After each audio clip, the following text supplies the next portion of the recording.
the campus of Atlanta University, and we'll pay another homage to Dr. Long, whom we refer to as the godfather of African American culture, as something by Eleanor Traylor.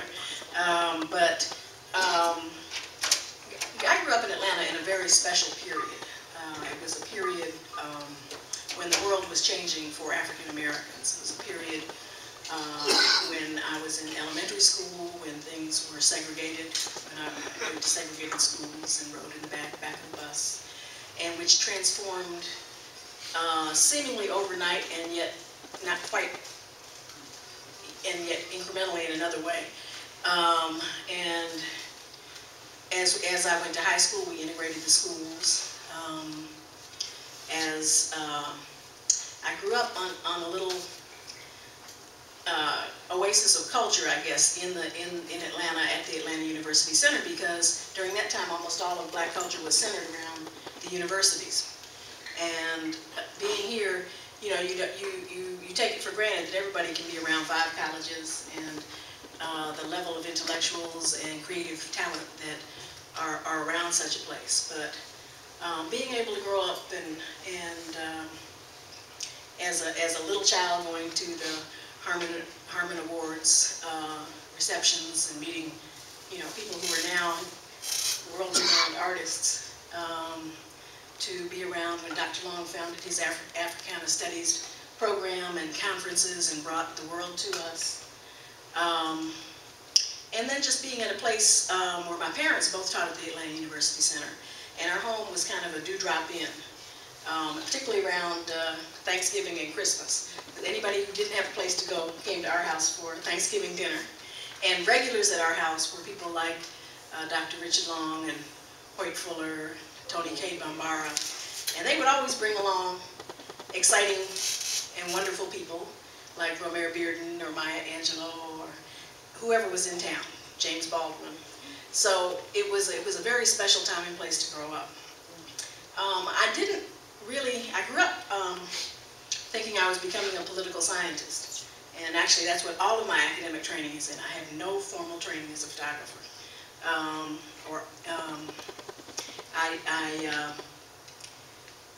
My father taught sociology and anthropology. My mother taught in the School of Social Work. I knew I was going to be a college professor. And then in 1968, I went out to California to go to college, to what I thought was a kind of a mirror image of the AU Center, the Claremont colleges. And it is in a way. It's 4 undergraduate schools and a graduate school and a theological seminary. But the difference is the Claremont colleges are rich and white. I went out at a very pivotal time in history. It was a time of the Black Power movement, of Black Panther Party, of us, of the whole movement for Black Studies, and was very much a part of the movement to establish a Black Studies Center at the Claremont colleges. And later, when I went on to Stanford to work with the establishing Black Studies program there. And in the course of that, I got to meet at a very early age many of the people who are the seminal leaders of our culture. To be able to interact when you're 17 or 18 with Sonia Sanchez and Mary Baraka, Bill Strickland, St. Clair Drake, Samela Lewis. I took my one series of art history classes was taking classes from Samela Lewis, who was teaching at Claremont at the time. She was at Scripps College. And basically, after the first class, we did independent studies for like 3 years. I did independent studies with her for 3 years. So I got a very firm grounding in African American art history because she was writing her books at the time. And we were kind of her guinea pigs, I guess, for many of the things that she was putting together. And it was, you know, it was just a very exciting time, politically, socially, culturally, and in California and also in Atlanta. In Atlanta, we were having a political change. In Atlanta, we had a political change with the elections of Black mayors. And between Pomona and Stanford, I was back at Atlanta University in the political science department there. And that was at the time when Maynard Jackson was running for mayor. And we were part of the students movement called the University Movement for Black Unity. And we organized a campus-wide, 5 campus-wide referendum, because there were several people running for mayor. Several others who thought they should be the first black mayor. Senator Leroy Johnson was one, Reverend W.J. Stafford of the numerous free-for-all Baptist churches. There was free-for-all number 1, number 2, number 3, and they had a nightclub and a restaurant. And so it was by no means a shoo-in at that time that Maynard should become mayor. But there were a group of us that were intensely involved in organizing young people at that time, working with the young professionals in our community, and we ushered in a sea change in politics. I've been privileged to work for all 5 African American mayors in my real job, which is not a photographer. My real job has been in city government administration, and so I have worked in grants management, economic development, minority business programs, coming up under the tutelage of Maynard Jackson and Andy Young and Shirley Franklin, knowing John Lewis as a councilman before he was a congressman. And actually I knew John before that because I worked for his wife during the summers when I was in college at Trevor Arnett in the Negro collection. And at one point I had checked out, because they actually let me check these books out and take them back to Claremont so I could finish an independent study paper. I had, because they weren't in print then, I had Their Eyes Were Watching God. I had all the Harlem Renaissance novels. And they would never let you do that now, but they let me take them for a whole semester. Because, well, nobody was studying them at the time, I guess. That was the other thing. So, also was very privileged to work as a student and later as a staff member at the Institute of the Black World here in Atlanta, which was founded by Dr. Vincent Harding and a stellar group of young intellectuals. Initially as part of the Martin Luther King Center for Social Change, but broke away after a year and became an independent center for social and political thought and struggle. And we had, I don't know if many of you all remember, we were at the corner of Beckwith and Chestnut. And there's some of my colleagues here. Colette was a colleague, Lynn was a colleague, Jillian, who's coming, and Faye, oh, what'd you get here?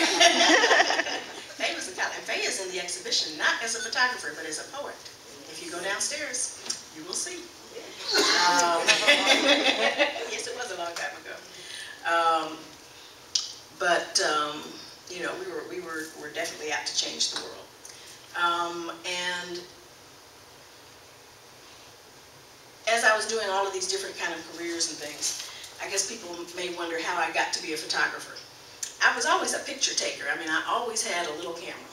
You know, I specialized in small cameras, little Brownie cameras, little Minox cameras, cameras that have impossibly little tiny negatives. Spy camera. Spy cameras. I had that. And I did it primarily as an anthropologist's daughter for social documentation. I think of picture taking as a social activity, and I do scrapbooks. And so I brought some of those here to share with you today. Because sometimes I would take pictures so I could remember everyone's name, but also what we were doing and what we were engaged in. It's not just the big activities. I mean, I have scrapbooks of big activities and that sort of thing, but also just the everyday things. When we're having dinner, when we go into the movies, when we're just doing silly things in each other's houses. So some of those pictures will not be seen tonight.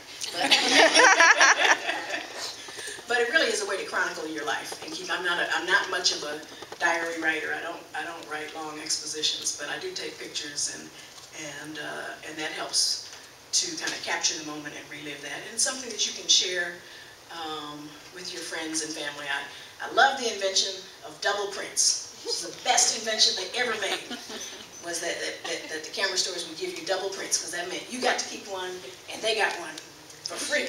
Of course, even the cost was built in, but I mean, you know, it seemed like it was for free. And so it was a wonderful way to share what you were doing. And this is all in the pre-digital days, in the film days, when, I mean, now you can share with everybody on Facebook and on social media sites and emails and all. But then you really had to get a hard copy of a picture. I come from a family that has treasured photography. We have photographs in our family that go back to the 1800s, to my great-great-grandparents. My great-great-great-grandmother actually is a picture of her just after slavery. And that instilled in me an interest in photography as history. Of seeing my great-great-grandfather in his Civil War uniform. And he was a slave in Virginia, but joined the Union Army and fought with Colonel Ives, and later moved north to Connecticut, which is where my dad was born, and his father was born, where he continued to work for Colonel Ives and was his coachman. So I have a picture of him in a Model T, you know. My father's mother died when he was very young, but she was very close to Madam C.J. Walker, and Madam C.J. Walker ensured that he went to college. So we have pictures of Madam C.J. Walker from an early age, and of her and my grandmother, who I only know through pictures because she died when my father was an infant, so I never knew her directly. But I know of her from the pictures and from her time. There's some pictures that I'm pretty sure are by P.H. Pope, because she taught at Tuskegee. And then but when she married, she had to stop teaching because they made women stop teaching in those days at that time. And she married my father and moved to Boston. My grandfather moved to Boston and was part of that early NAACP. She was secretary of the Boston chapter of the NAACP, and very active churchwoman and that sort of thing. So I always see photography as a form of social history, and I approached it from that angle more than perhaps an art form. And just some people like Dr. Long kept saying that I had an eye. Dr. Long and Tony Cade and a few of my other friends. And I just developed it over the years. You develop it through continuing to do it. And that's, I guess in another institution that I grew up with, as I said in the beginning, was the National Black Arts Festival. And we got to do our own scrapbook for the Black Arts Festival, the first 20 years of the festival.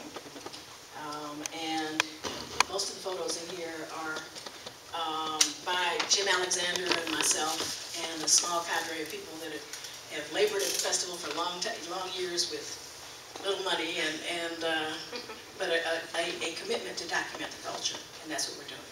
So along the way, you get to meet extraordinary people, people that are your neighbors, but also great, cultural warriors like Ed Spriggs, yes, who is the founding director of the Hamlet's House, but before that was one of the founders of the Journal of Black Poetry, was a filmmaker, one of the, an early black filmmaker. Not as early as Oscar Michaud, but I mean, in the current wave of black filmmakers, has a really important documentary on, it's Ephesians, isn't it? It's on the Black Church, yeah. And so there's many things you probably don't know about Ed. Ed really has a really significant history, and I think someone needs to do a conversation with him up here one of these days. Yes. But in addition to being, that kind of great cultural leader, he's also had wonderful parties at his house, and we documented those as well. Colette was kind enough to have my son for me. Yes. She got a little perturbed when Marcus came, and he looked more like me than her.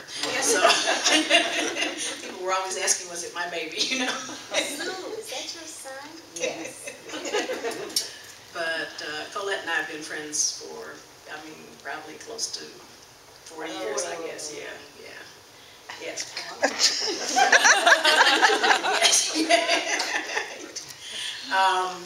But as I said, and I think, you know, you don't have to be a great photographer to document your culture around you. All of us, I bet in this room, have a cell phone. And 90% of them are going to take decent pictures. I actually have done an exhibit of iPhone photography. So you can take some really special pictures with those small phones. But you must get the pictures off of your phone. You've got to put them on the computer, and then you've got to save them.